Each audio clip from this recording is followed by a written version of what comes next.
All right, in this lesson, we're going to look at part 3 of the speaking, which is the most challenging part of your speaking test. And we're going to look at overview, and we are going to do a little bit of practice. So let's get into it. Right, so in this lecture, we're going to look at speaking part 3, overview, and the practice. The activities that we're going to cover are finding thinking time. Really, you would need the thinking time because you would be asked for unfamiliar ideas. I mean, it's one thing that people ask you about what you think about stuff, but then if someone is asking you what other people think about it, you will need some time to think about it, right? So that's we will learn some phrases, how we can think about how we can take some time to think about ideas and what other things we should say in the meantime. Okay, then we are going to look at using others' perspective, other perspectives. How do we use those? And then part 3, speaking practice. We're going to do some practice too. All right, let's talk about what speaking part 3 is. Speaking part 3 is a discussion with the examiner. The examiner will ask a broad range of questions based loosely on the topic in speaking part 2. So it's the same topic he's going to use from part 2, and this is going to be a discussion style.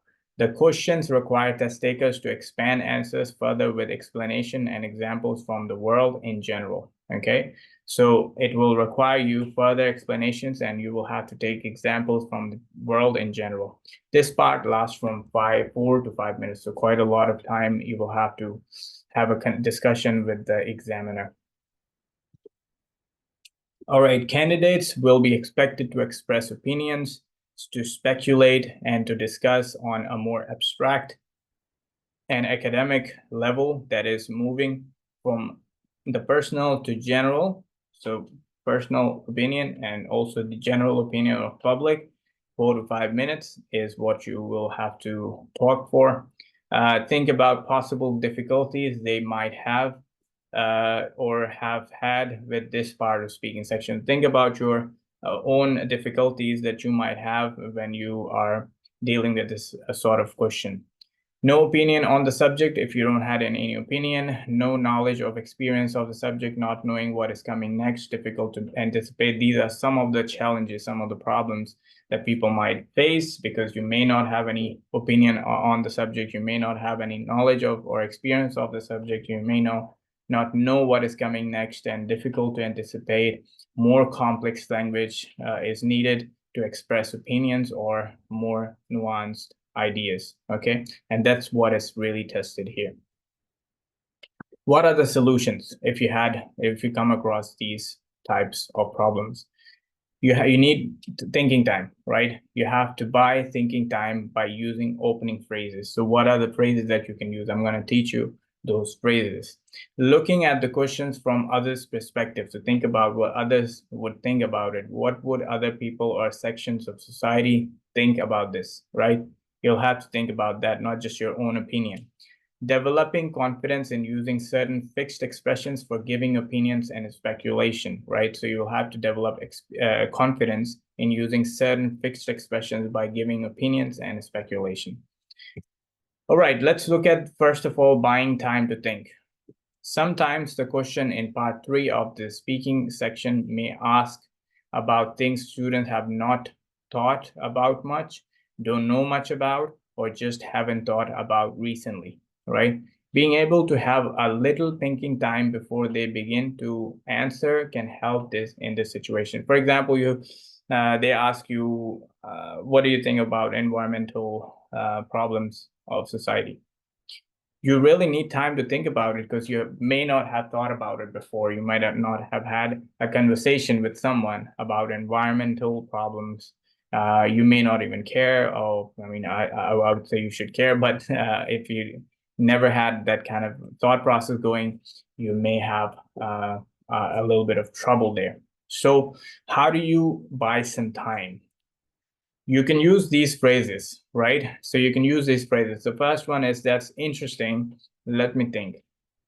So the examiner knows that you're taking some time to think about it, think about your idea, and then you speak, because you will not have time to prepare in this section, right? In section part 2, you had time, you had 1 minute to prepare your response and no one was interrupting you. Here, it's going to be back and forth discussion. So you can use these phrases for you to be able to buy some time and really think about it. And while you're saying these phrases, also start thinking about it, what you're going to say next. That's interesting. Let me think about it. Or let me think. Just say, let me think.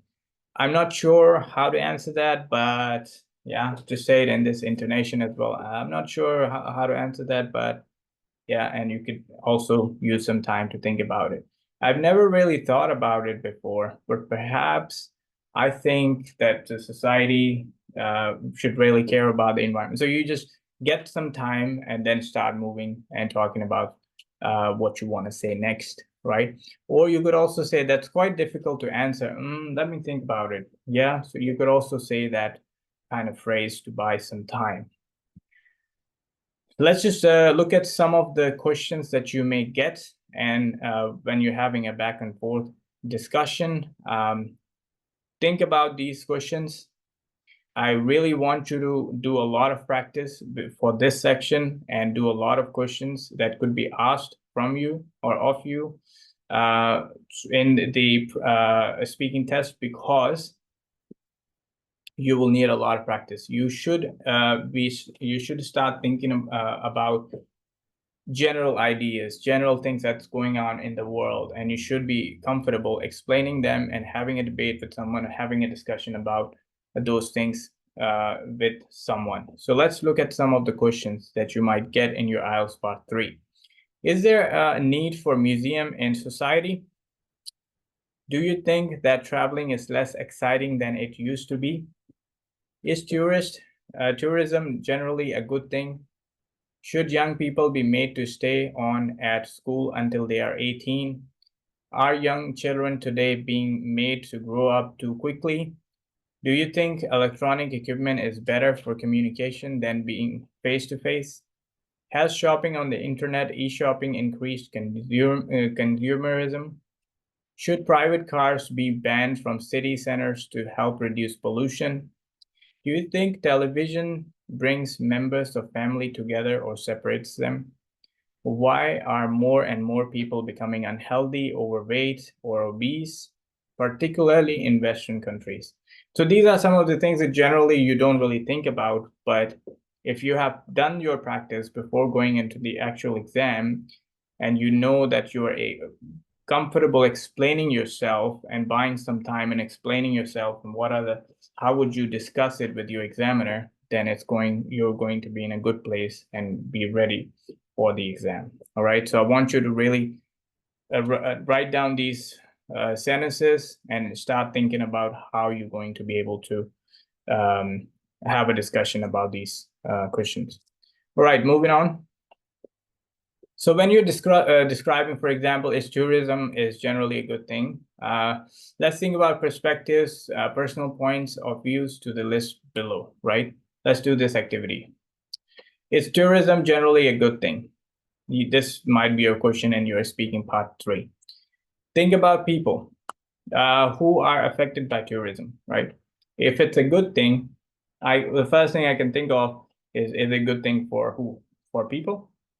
Okay. Who are affected by tourism? I can think of hotel workers. I can think of people who travel. I can think of travel companies. I can think of also the environment. I mean, I can think of countries. I can think about taxes. All of these things. So I can think of the people who are involved. Then I can think of perspectives. How can we analyze the question from an environmental perspective or from a political perspective or a society perspective? Like what are the other things that I can think of? Then what is my personal opinion as well? So you can think about my personal experience as well. So you can think about what do I or those around me think. I can think about my personal self, or I can think about my friends, my family. What do they think about it?